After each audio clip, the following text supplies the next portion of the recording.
Come morning.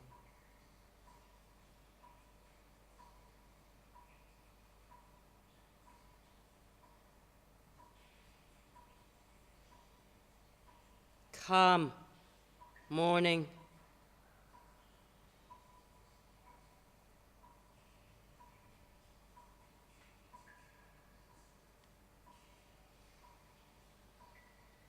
Come morning, our voices compete with the chatter of magpies in the trees.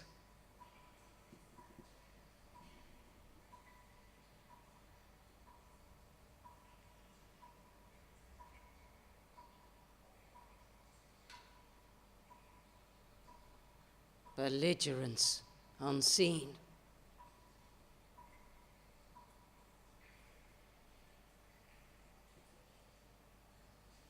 Mechanized articulation.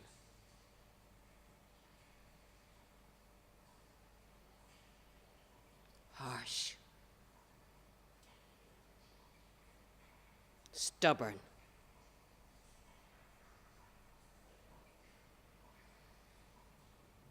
An ancient, urgent lay.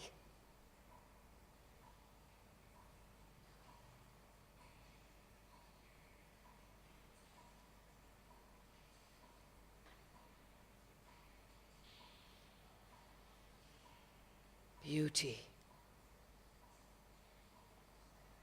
Death. And grief.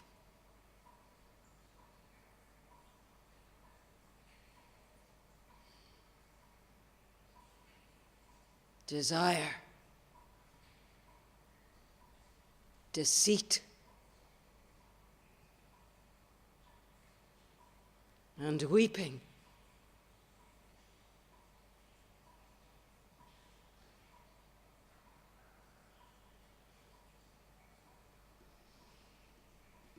Mist rolling out and rolling in.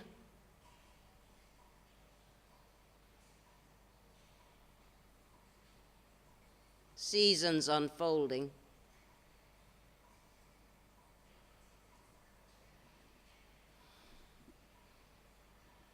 A ghostly moon, lingering till noon.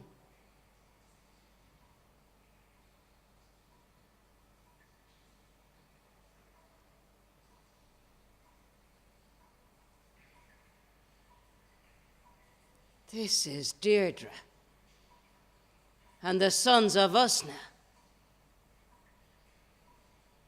A tale that's often recalled.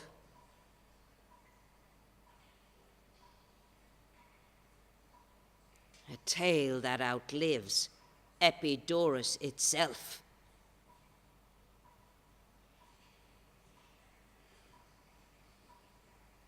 A tale that never ends.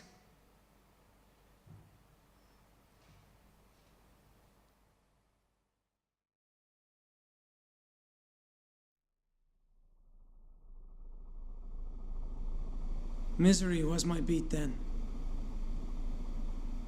That was the deal.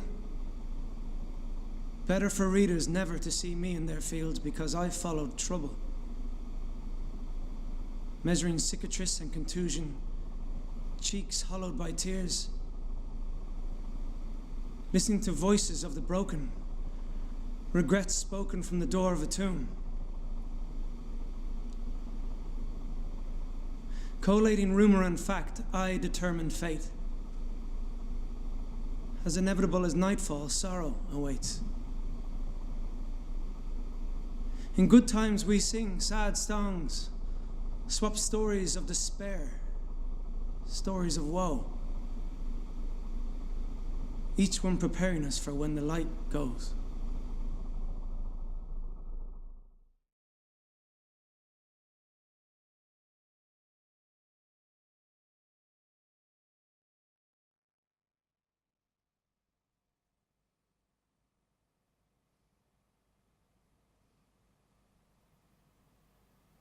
I know my place.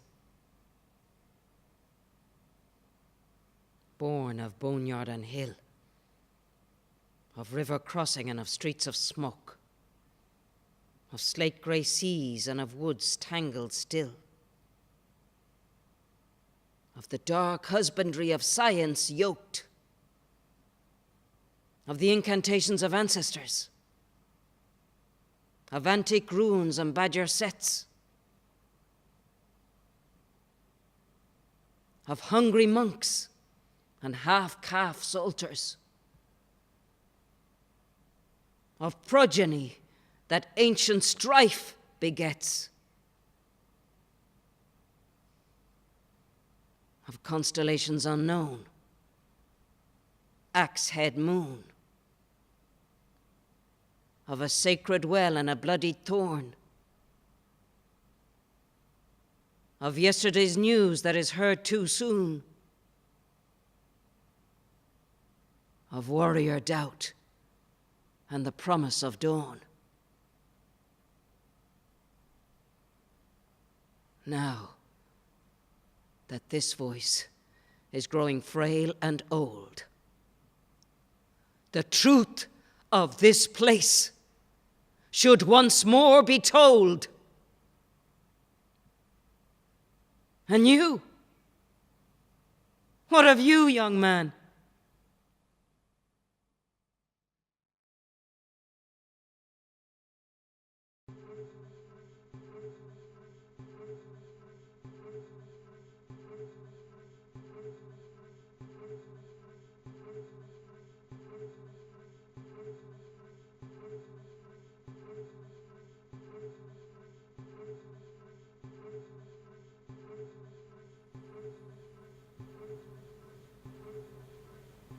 Seeking safety like seabirds, Deirdre and Nisha took flight.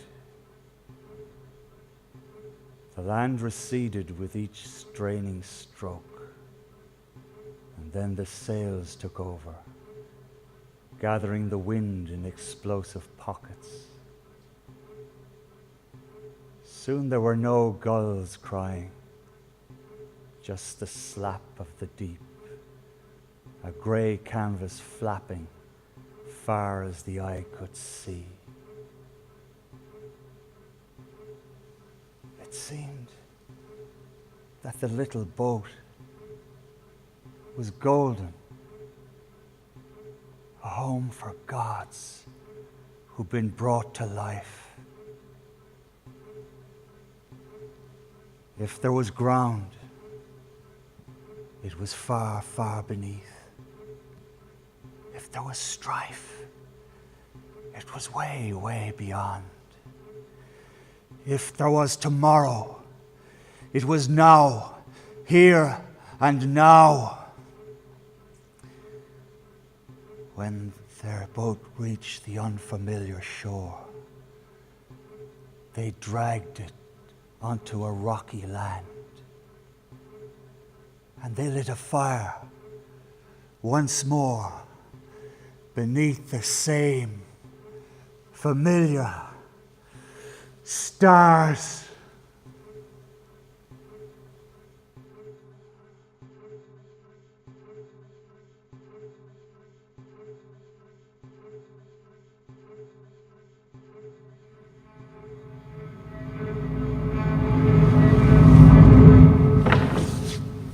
What was that?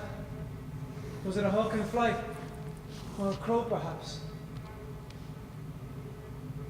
Someday, somewhere far from here, amid the ruins of despair, someone will cry, "I want you back. I want you back for good." By then, ivy will have tightened its knotted grip on the stones that will surely weigh upon your bones. But today, I refuse to cry alone. And so in the quiet hours, I'll perform a ritual of blood, a ritual of flame. Make my dark wish chant your name. I want you back. And I'm not afraid to win by wand or might or blade. I want you back for good. or love. He loved far stronger than advised. He placed his faith in love, but faith can be a fool. Her lonesome softness, her mystery came to naught. Love fell beneath the shadow of the hawk. When she awoke, she spoke in a voice that was not her own. There will not be enough water in the loch to wash away the blood. There will not be enough mourners to lament those who fell. There will not be enough breath in the air for the list of the dead. There will not be enough bodies to feed all the swords. There will not be enough black crows to pick at the bones. There will not be enough darkness to hide the horrors. There will not be enough clay in the province for the warriors' graves. There will not be enough twilight to accommodate the ghosts. There will not be enough wisdom to halt the destruction. There will not be enough gods to beseech mercy.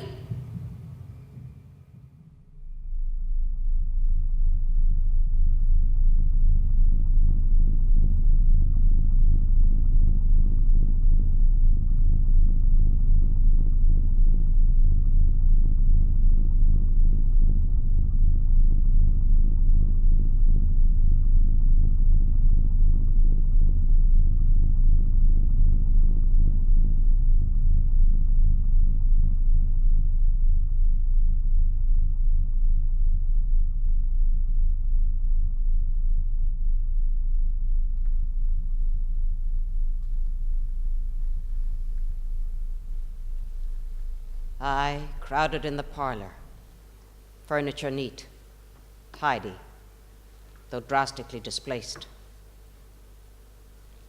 Friends and neighbors, in deep shock, converse in whispers with empathy and grace. Amid the broken ornaments, pale as finest Balik porcelain or christening lace, a dead child.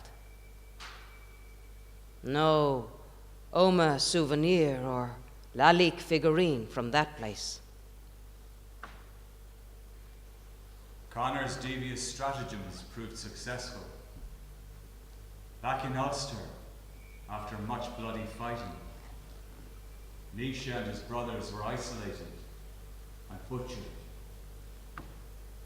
Traumatized and grief-stricken, Deirdre was forced to live with Connor. She then killed herself.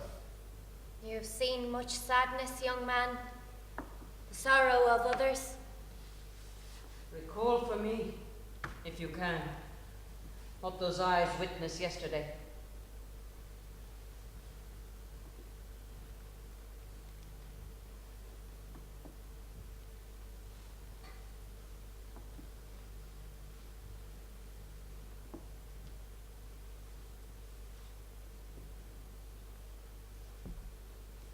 I'm early. The first to arrive. It's part of the job, I say. I'm here to report. And so I see the hole in the ground while the men are still at work. Beneath a tree, sheltered by an old stone wall with primroses and daisies far from casual traffic, part of the greater wide landscape. It's a place we could all learn to pray. Part of ourselves, our heritage, our history. Nevertheless, a grave for one so young. It's not right. Those digging are house proud. They tidy the rubble, attempting to make this dark pit spick and span, welcoming even. Yet it's the tree that might provide some comfort by this grave of endless sorrow. Far from the furnace, A home for small birds to sit and sing, and watch lynchings spread across the stones. where veils of bright berries hang red in clusters dropping down the decades, Time and again as the weathers change. and the heavens roll.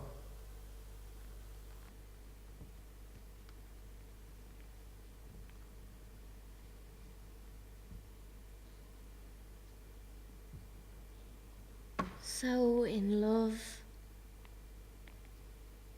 We didn't see the stunted trees. We didn't see the warning signs. We didn't see the departing geese. We didn't see the endless rain. So in love.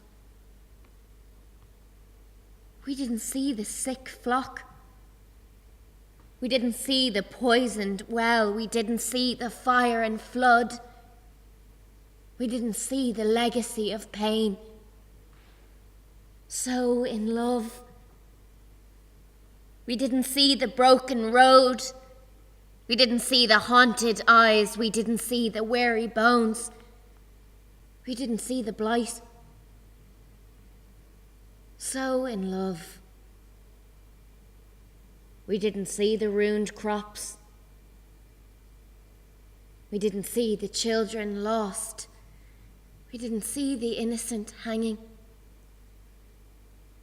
We didn't see the darkest night.